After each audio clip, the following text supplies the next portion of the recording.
Hello, and welcome to a special video celebrating the 25th anniversary of the release of Pokémon Yellow in Australia. I did some very thorough research, meaning I googled it for approximately 30 seconds, and it turns out that, according to this very reliable graphic, if we just zoom in on Australia over here, Australia's favourite Gen 1 Pokémon is Muk. So today, I'm going to attempt my first ever solo challenge. Can I beat Pokémon Yellow with Australia's favourite Pokémon, Muk, by itself? Well, the short answer is no.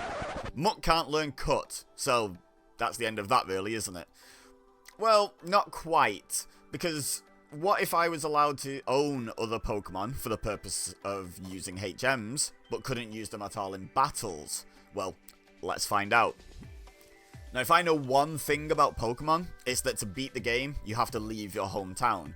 So I tried to escape Pallet Town, but was accosted by an old man, who recklessly got us attacked by a wild Muk. What are the odds in a video about Muk? Fortunately, the old man got his one ball out, I didn't ask why he only has one, and used it to domesticate the big pile of goo before us. Pokemon is a weird game. I then, against all advice to the contrary, followed this stranger into a building of his choice, where his grandson, the entirety of Australia, or Straya for short, I promise that's the last time I'll attempt an Aussie accent in this video, was waiting. The old man's other ball rested on a table, and he tried to gift it to me, but Straya decided he was going to take it instead. The jokes about Australia and crime are too low-hanging fruit even for me, and I've already made 2 testicle jokes in this video, so let's just move on. Professor Oak decided that we could have the Muk instead, which I named Subscribe, because you should, and then Straya wanted to battle our new Pokemon, so I swiftly murdered his Eevee and made him regret his life choices immediately. I then quickly delivered Oak's parcel to him, received a Pokédex, which I will be using only to disappoint Oak in this video, and was free to go on my way. I decided that the rules for this challenge would be simple: fight every trainer, fight every wild Pokemon I encounter naturally on my journey, and absolutely no grinding unless absolutely necessary. Muk and I made short work of Routes 1 and 2, as well as Viridian Forest, and in no time found ourselves in Pewter City, where we made a beeline for the gym to take on its leader Brock. Muk's only attacking move at this stage was Pound, which is resisted by Brock's rock types, so my strategy in this battle was to use Poison Gas to poison each of Brock's Pokemon and speed up the process of whittling down their health. Unfortunately, Brock had about 1 million full heals, but eventually ran out and succumbed to my amazing strategy. With that, I had my first badge, the Boulder Badge, and we were on our way. We swept through Route 3 and Mount Moon until we reached a super nerd protecting some fossils he had found, and it turned out one of his Pokemon was Muk's nephew, Grimer, but Muk was already level 20 by this point, so mollywopped him. Immediately after I stole one of the fossils for no reason at all, as I had no intention of ever reviving it in this run, we met Team Rocket's Jesse and James for the first time, casually swatting their Pokemon aside and making it to Cerulean City. As Muk was already level 22, I decided to try my luck in the gym first, defeating Misty's Starmie with just 4 HP remaining for our second badge, the Cascade Badge. Next we headed north to take on Nugget Bridge, only to be interrupted by Straya, who handed us our first loss. Except I had just saved after defeating Misty, so no, he didn't, shut up, that never happened. Pokemon is a famously pay-to-win franchise, so I stocked up on potions and went back to challenge Straya again, this time defeating him without using a single one of them. I then annihilated the trainers on Nugget Bridge, getting even richer in the process, and then soon after Nugget Bridge, this guy gave me his Charmander, who I called HM Boy for reasons that should be fairly clear, and met a Pokemon named Bill, who I, as a handsome prince, kissed, and he became a man named Bill, and he thanked me with a ticket to a party he didn't want to go to, won't be calling him. The party was aboard the SS Anne, which was moored just to the south of Vermilion City, so I made my way there, knocked out a bunch of trainers' Pokemon, including a few puppies, despite the fact I was recording this footage on International Dog Day. Boo me. Boo this man! Then bumped into Straya again. During my training on the SS Anne, Muk finally learned his first new move at level 33. This highlights one of the main challenging aspects of this run, Muk's level up moveset, or lack thereof. At level 33, we still only had one direct damage inflicting move, Pound, Fortunately, as Muck is the only Pokemon gaining any experience from all the battles, it's grossly overleveled already and mollywops most things with Pound with ease. We may struggle with Ghost types though. Luckily, Strya didn't have any Ghost types, so I slapped him around like a rebellious colony, rubbed an old man, seriously, didn't anyone teach this kid about stranger danger, and was rewarded with HM1, Cut. I taught Cut to Charmander, then used it to get to the Vermilion City gym, rooted around in some bins for a bit, then won a surprisingly even battle with Lieutenant Surge for the Thunder Badge, as well as TM24 Thunderbolt. Outside Surge's gym, this police officer was so impressed with my Pokemon prowess that she gave me a wet turtle. I named it my Lil Swimmer, and we were on our way. As I wasn't likely to be back in the area for a while, I battled all the trainers on the route to the east of Vermilion, then headed back north to Cerulean, east to Rock Tunnel, leveling up to 37 on the way and finally learning Sludge. I then went through Rock Tunnel in the dark with no return visits to the Pokemon Center, which resulted in Muck completely running out of PP and using Struggle to knock out the last few trainers' Pokemon, leaving it on 18 HP as we exited the cave. I passed straight through Lavender Town, stopping only to use the Pokemon Center to heal, then made my way to Celadon City, where the 4th gym leader Erica awote?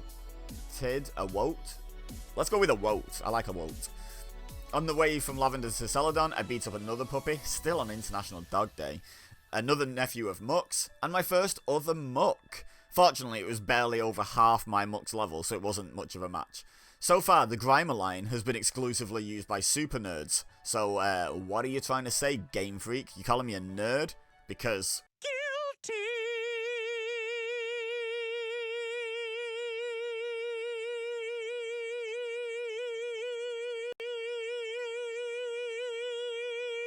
As Muck was level 43 when we arrived at Celadon City, I decided to head straight for the gym, wipe the floor with most of the trainers, except for this lovely young lady whose Weeping Bell power wrapped its way dangerously close to a victory before Rap missed and Muck pounded it into oblivion with just 6 HP remaining. I healed up, then took on Erica, who was significantly less challenging than her neighbour I just fought, so I'd like to start a petition to make her the new Celadon City gym leader. No matter who's the real leader, I beat them both, so I earned the Rainbow Badge, and now it was time to take on Team Rocket in the Game Corner basement. With Pokemon in the low level 20s, some even in the teens, the grunts in here were no challenge at all for Muck. So I got this guy to poop out the lift key, then steamrolled through Jesse and James again, and Giovanni for the first time. I headed west out of Celadon, but instead of tackling Cycling Road, which I am just now realising I never actually went back to and battled the trainers there, oops, blackmailed this girl into giving me HM2 in exchange for not doxing her location. I then detoured all the way back to Route 1 and caught a Pidgey and a Great Ball that I found in a bin. I named it Kravitz because I'd only be using it when I want to fly away. And that's the last time I'll be singing in this video, or probably ever. Then returned about my business, heading next to Lavender Town to ascend the spooky tower there. Strya was hanging around there waiting for us. How did he know we were going to need to climb the tower to get the Pokeflute to pass the Snorlax blocking the routes? How did he know the guy being held hostage on the top floor of the tower would give us the Pokeflute? Why didn't he go and save the guy himself and get the Pokeflute for himself? His obsession with me is a bit weird at this point. Anyway, Muck cut through his whole team like a hot samurai sword through butter, taking a whole 3 HP of damage in the battle. And then we defeated every old lady who accosted us on our way up the tower, before soothing the ghost of Marowak by pounding it in the face, annihilating Jesse and James again, and finding out the kidnapped old man was there by his own free will, so all of that violence was for nothing. Our senseless violence was rewarded with the Pokeflute, which I used to wake Snorlax and commit more senseless violence. I celebrated our senseless violence by taking out about 1 million trainers on the routes from Lavender Town to Fuchsia City, only healing because Muck ran out of PP and needed to replenish it. It was a bloodbath and we arrived at Fuchsia City at level 56. The first thing I did in Fuchsia was visit the Safari Zone, where I picked up HM3 Surf and the Gold Teeth, which I exchanged with the owner of said teeth for HM4 Strength. I also caught a Nidorina, which I named Why Not, a Nidoran Male, which I named Why Not Male, in the Safari Zone. I boxed both, I just caught them for the fun of it. Surf was taught to Squirtle and Strength to Charmander, and then it was time to tackle the Fuchsia City gym. Having navigated the invisible walls that you can clearly see if you just look for them, and the trainers, I made it to Koga with Muck at level 58, and somewhere between half and 2/3 health.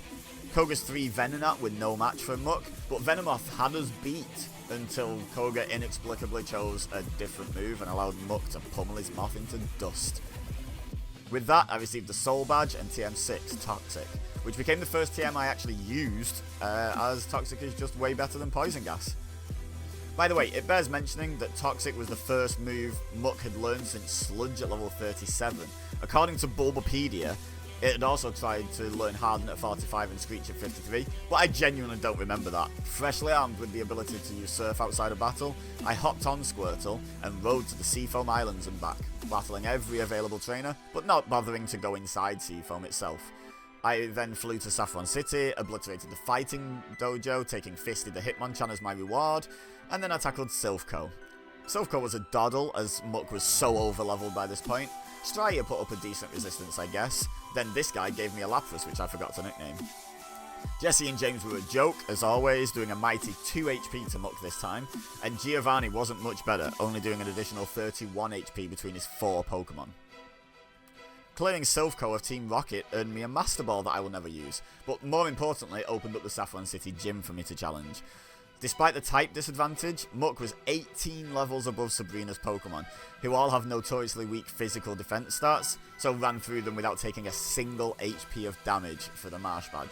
From there, I flew home, visited my mum briefly, then surfed from Pallet Town to Cinnabar Island, making sure to take on every trainer on that route, and also detouring to take down every trainer between Cinnabar and Seafoam for good measure. Before I could challenge the Cinnabar gym, I had to find the key in the old mansion next door. I find this to be the most frustrating dungeon in Gen 1 for some reason, so I didn't bother to seek out every trainer in the building, instead beelining for the key and beating any trainers that happened to be along my route. Key in hand, I entered Cinnabar Gym, accidentally answered all the questions wrong, and wiped out each gym trainer who came to me as punishment.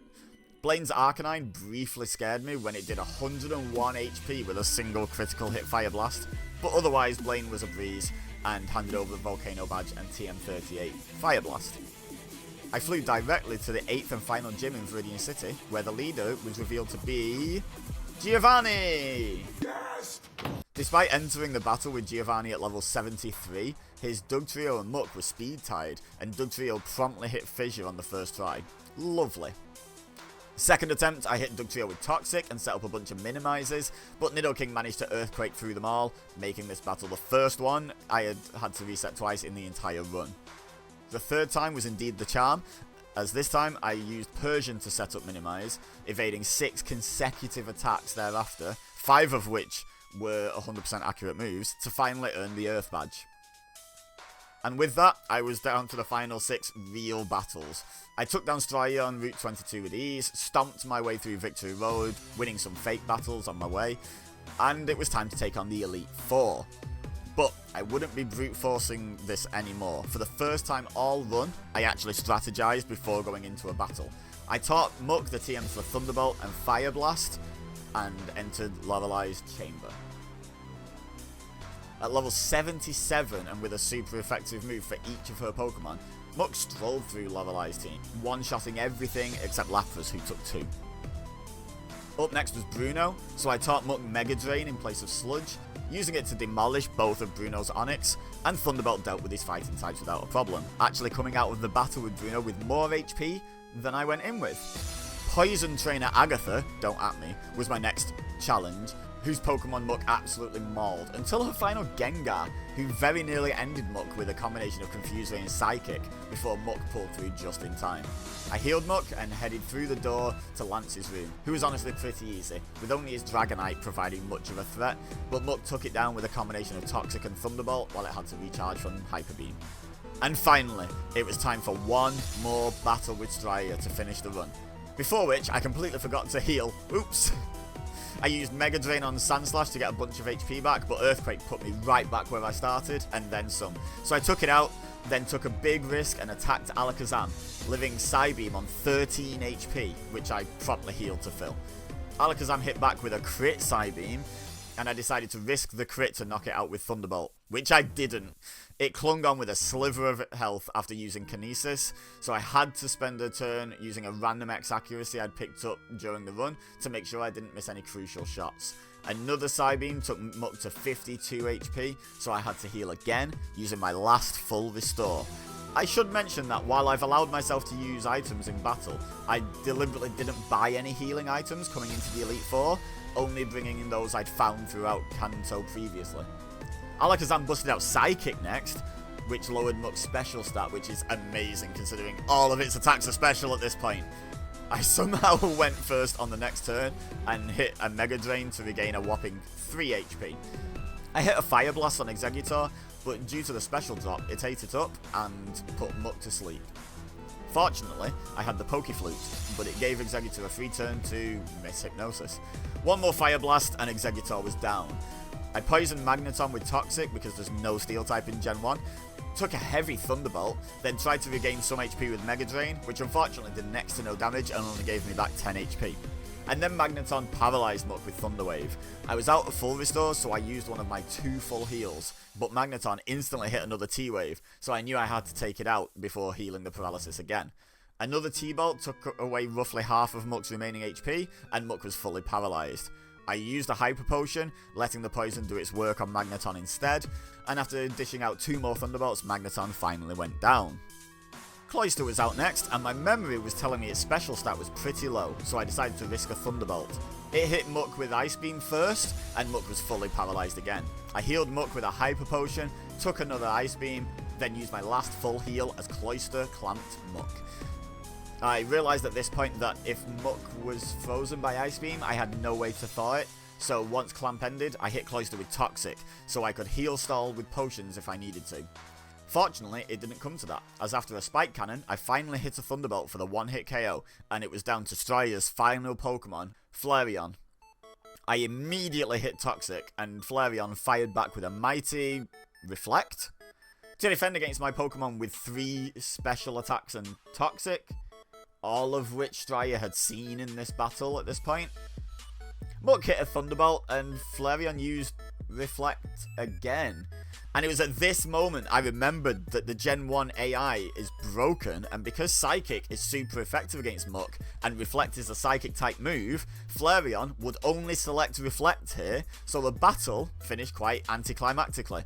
But I wasn't complaining, as I just defeated Pokemon Yellow with Australia's favourite Pokemon, Muck! Yay! Please leave a like and a comment if you enjoyed this video, it really helps me out. Subscribe if you're new here and want to see more Pokemon content. And also I'd really appreciate it if you shared this video with a friend who would enjoy it. But for now, all I have left to say is thank you very much for watching. As always, I've been EBEZA, you've been amazing, and I will see you next time.